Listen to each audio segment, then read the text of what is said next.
একটা মাছ খাবো, এটা অংশ খাবো। খেলার ছোটবেলা খাইছি তো। হ্যাঁ, চিংড়ি মাছ আমরা কিন্তু।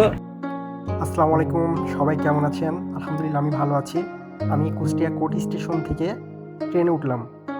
উদ্দেশ্য চাঁদপুরের হরিণা ফেরিঘাট। ট্রেনে উঠে দেখছি আমার পাশের 2 সিটে কোনো যাত্রী নেই, তার মানে 3 সিটই আমার। 3 সিট আমার মানে আমি এখন আরামে শুয়ে চলে যাব। আমার আবার চোখে আলো লাগলে ঘুম হয় না, তাই প্রথমে চোখে সানগ্লাস পরলাম, তারপরেও দেখছি আলো লাগছে, তাই আবার মাস্কটাও সানগ্লাসের উপরে নিলাম। প্রায় এক ঘুমেই কমলাপুর পৌঁছাইছিলাম। কমলাপুর থেকে চাঁদপুরের বাসে উঠেছি। চাঁদপুরের রাস্তাটা আসলে সুন্দর, কিন্তু সমস্যা এটা খুবই চিকন। সামনে একটা গাড়ি থাকলে আর একটা বড় গাড়িকে সাইড দেওয়া খুবই মানে কষ্টকর হয়ে যায়। যেমন এই ট্রাকটা প্রায় আধা ঘন্টা হলো আমাদের কোনোভাবেই সে সাইড দিচ্ছে না। তো আমরা তো সবাই তার উপর যথেষ্ট বিরক্ত ছিলাম। তো শেষ পর্যন্ত ট্রাকটা আমাদের সাইড দিল। বাস থেকে চাঁদপুরে নামার পরে আমি আমার ছোট ভাইয়ের সাথে মোটর সাইকেলে যাচ্ছি হরিণা ফেরিঘাটে। আসলে রাস্তাটা দেখেন কত সুন্দর। এত সুন্দর রাস্তা বাংলাদেশে মনে হয় খুবই কম আছে, যে চারিদিকে গাছপালা দেখলে চোখটা জুড়ায় আসতেছে।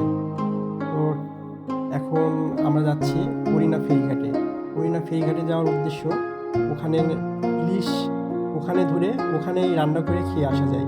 তো আপনারা যারা একদম টাটকা ইলিশ মাছ খেতে চান তারা এই হরিণা ফেরিঘাটে যেতে পারেন। প্রায় 300 কিলোর উপর জার্নি করেছি, যে কারণে নিজেকে খুবই বিধ্বস্ত লাগছে। তারপরেও আমি খুবই এক্সাইটেড, কারণ আমি এখন যাচ্ছি হরিণা ফেরিঘাট। ওখানে যেয়ে দেখব কতটা টাটকা ইলিশ মাছ পাওয়া যায়। অনেকক্ষণ জার্নি করার পর অবশেষে সাইনবোর্ড দেখে মনে হলো হয়তোবা কিছু দূর পরেই আমরা পৌঁছায় যাব হরিণা ফেরিঘাট। এই তো প্রায় চলে এসেছি হরিণা ফেরিঘাটের এখানে, কিছুক্ষণের ভিতরেই নামব। নেমে আমরা সরাসরি মেঘনা ঘাটে চলে আসলাম। সে এখানে দেখছি একজন নৌকার উপরে কিছু মাছ নিয়ে নাড়াচাড়া করছে। তো আসলে কি মাছ এটা দেখতে তার নৌকাতে উঠলাম। উঠে দেখছি যে এটা শুধু চিংড়ি মাছ। ওনার এই জালটা নাকি একটা স্পেশাল জাল, যে জালে শুধু চিংড়ি মাছই ধরা পড়ে, অন্য কোনো মাছ ওনার জালে ধরা পড়ে না। গল্পে গল্পে উনি আমাকে বলছিল ওনারা ছোটোবেলায় অনেক কাঁচা চিংড়ি খেয়েছে। তো ওনার কথায় আমারও মনে হলো আমিও একটা কাঁচা চিংড়ি ট্রাই করে দেখি। তো যেই কথা সেই কাজ, ওনার কথা মতো আমিও খেয়েই ফেললাম একটা কাঁচা চিংড়ি।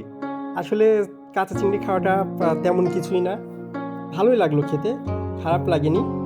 তো একটা খাওয়ার পরে আমার ছোট ভাই আমাকে বলল যে ভাইয়া আরেকটা খেতে হবে। তো ওর কথাও আমি রাখলাম যে ঠিক আছে, তুমি যখন বলছো তাহলে আমি আরেকটাও খেয়ে। তো সর্বমোট আমি 2টা কাঁচা চিংড়ি খেলাম। আজকে চিংড়ি খাইলেও আগামী ভিডিওতে আপনাদের দেখাবো এখানকার টাটকা ইলিশ মাছ আমি কিভাবে খেয়েছিলাম।